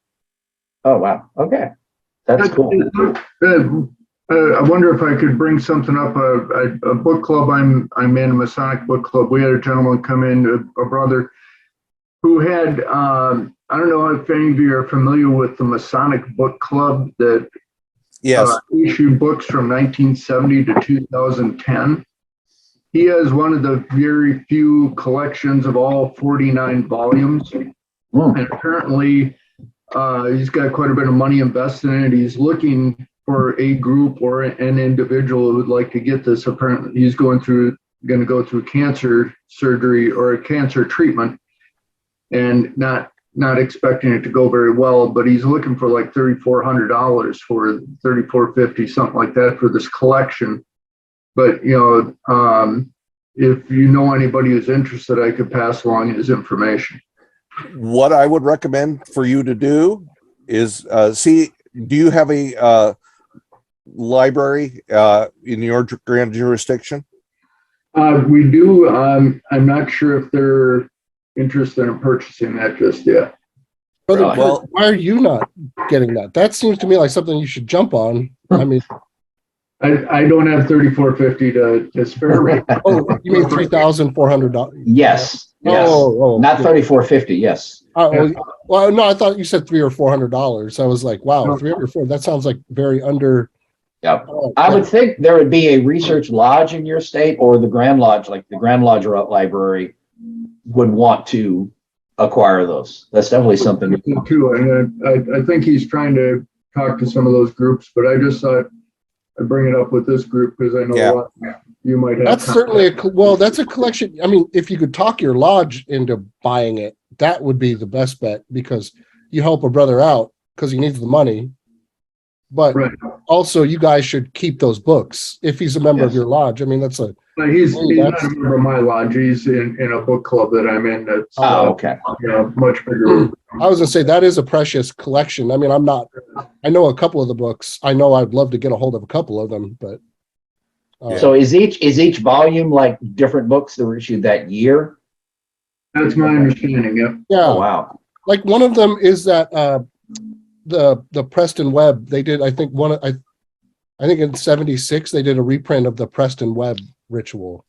In fact, most of them are they said facsimile copies of the original books. Well, I heard that's the best one if you're looking for a Preston Webb book or whatever. I heard the Masonic the book club is the best one to get, but it's impossible to find from what I understand. It starts with like the Regis poem and then it goes through all these different things. Yeah. Very cool.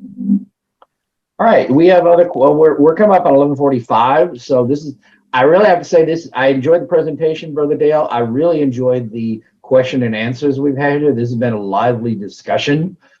This is why I tell my brothers and I gently nag my brothers online and in my lodge, we need to be active in these chat meetings, in these unstated meetings, because it's one thing, I love it. And if you're watching us on YouTube, again, like and subscribe. But if you're watching this on YouTube after the fact, you don't get to participate in the meeting itself. I think it's important. The only thing I would change about these unstated meetings is getting more people to attend. I'm grateful to the 13 of you that attended. We're down to 10 now, I guess. And some of you are regular attendees, and that's terrific. But I want to get more Masons attending these meetings, because when you're here, when you're actually in the Zoom meeting, you can ask questions and you can have this interaction we've had back and forth. To me, that's almost as important as having a good speaker, because you get all of these people on the sidelines. It's one thing to come and watch. If you're going to come sit here and watch and you get the presentation, that's nice. You could go watch it on YouTube later at your leisure. But if you're here sitting in the meeting, you get a chance to ask questions yourself. You get a chance to jump in and have back and forth interaction between all of these good Masons. All of you have terrific ideas. You all have some Masonic history behind you, and we all have some experience that we can contribute to the discussion. I just want to expand this and get more people in here. It's straightforward enough for me to get speakers. I've had success with that. I'm still trying to figure out the trick to get more people to sign in and sit in on the meeting. And I'm still working that out. But there's a lot of people out there, a lot of people in our group, a lot of people who get the papers. You all get an email from me saying, hey, got a meeting this Saturday, love to have you here, but I don't know what it is to get them to come in and sit in on the meetings. But I think there's a lot to be said for sitting in on these meetings and being able to have this back and forth with guys living in other states and other countries. Where else do you get to do that? I mean, think about that. You know, we got a guy from Australia. It's like 1 a.m. right now, or what time is it right now, Graham? 2 a.m. And this good brother he stayed up all night drinking just so he could be here. It's almost 3 o'clock. Almost 3 o'clock. Stayed up all night drinking just to be here. He may have been drinking. I don't know. Maybe he's going to get done here and go get drunk. And it's tomorrow.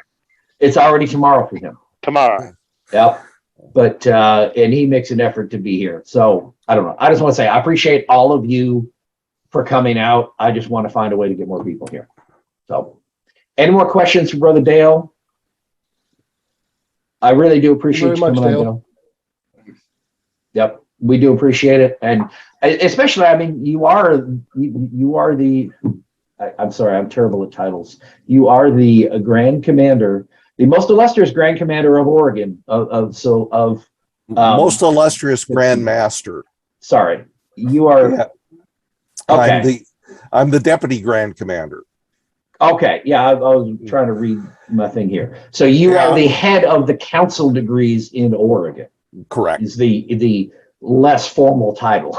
That's always interesting. Grandmaster is like, just as an aside, within the commandery, you have the Grand Commandery for the state, and that's the Grand Commander. But then you have the Grand Council. What is it? The whole for the commandery for all of the Grand Encampment of all of the U.S. Yes, you are the Grand Master of the Grand Encampment.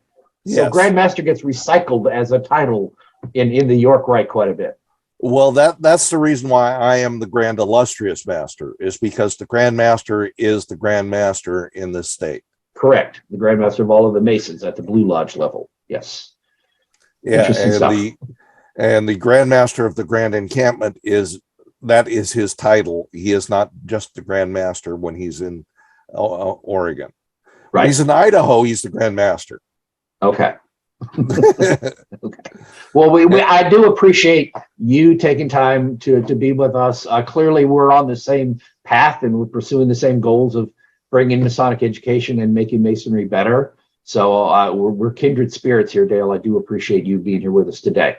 Yes. And I appreciate the work. If people don't say it enough, I appreciate the work you are doing, Dale, to make Masonry better.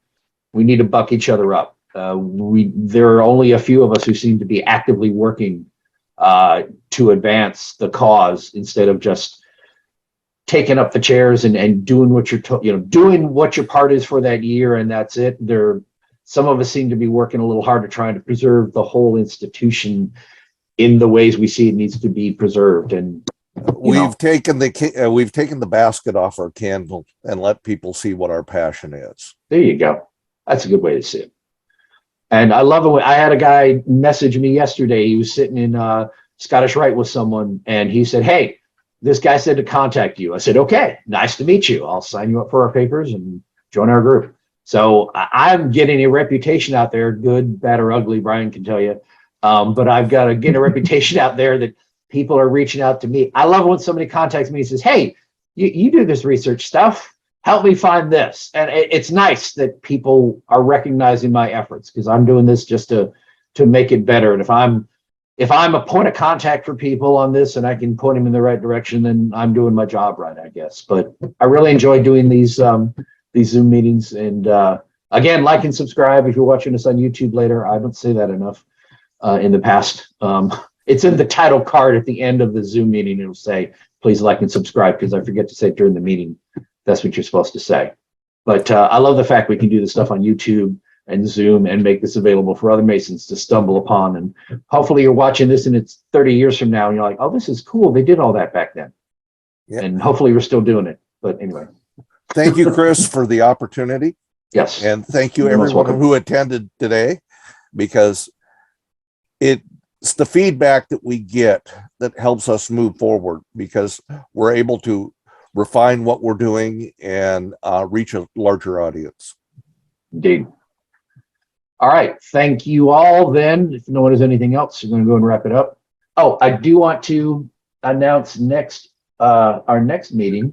Yes, on November 5th at 10 a.m., I will have Brother Alistair Lees, who will be speaking on Rosicrucianism as it relates to Masonry. Now, this is something that I've been hearing more often. People talk about the Rosicrucians. I've had people tell me that the Rosicrucians and Masons are wedded at the hip. I've had a guy tell me that you can't have a Rosicrucian lodge unless you have a Masonic lodge, and vice versa.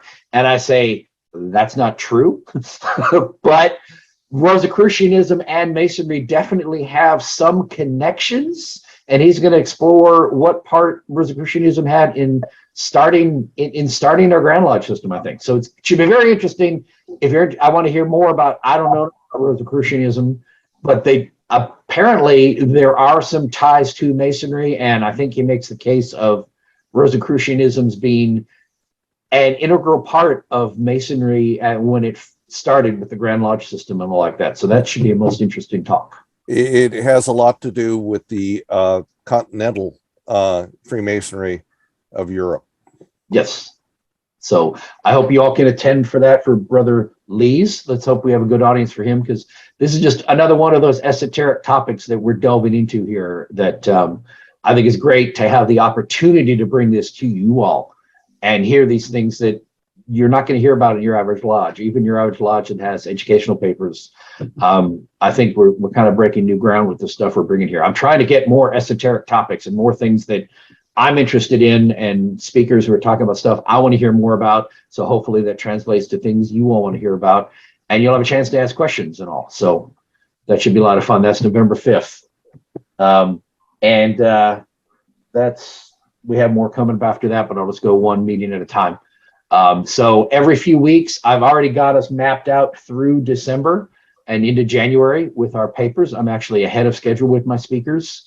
Normally I'm scrambling to find one and it's like, oh crap, I don't have a speaker for 2 weeks from now. So I'm doing my best to have a buffer of speakers going into the future so I can keep presenting these. I'm going to keep doing them every 2 weeks or so. That's less pressure on me to come up with a speaker every week and committing to be here every Saturday. I've asked people if that's better or worse. When we started, we were doing this every single week and we managed to do it for almost 6 months straight, it seems. But every 2 weeks seems to work out better. I don't want to go to once a month. I want to do it consistently. But, you know, I'll keep lining up speakers. Y'all keep showing up. Anyway, so unless anyone's got anything else, thank you all for coming out today. And we'll see you all in a couple of weeks. See you in 13 days and 22 hours. Yes, I hope Graham, you become a regular here. Very good. No, Tell your friends. Cheers. Get your I will. other drinking buddies and say, hey, let's leave the pub. We got Chris's presentation coming on here at 1 a.m. Let's go. Nice chatting to you, Chris. See you later, Take Brendan. care. Bye, y'all. Bye-bye. Fine.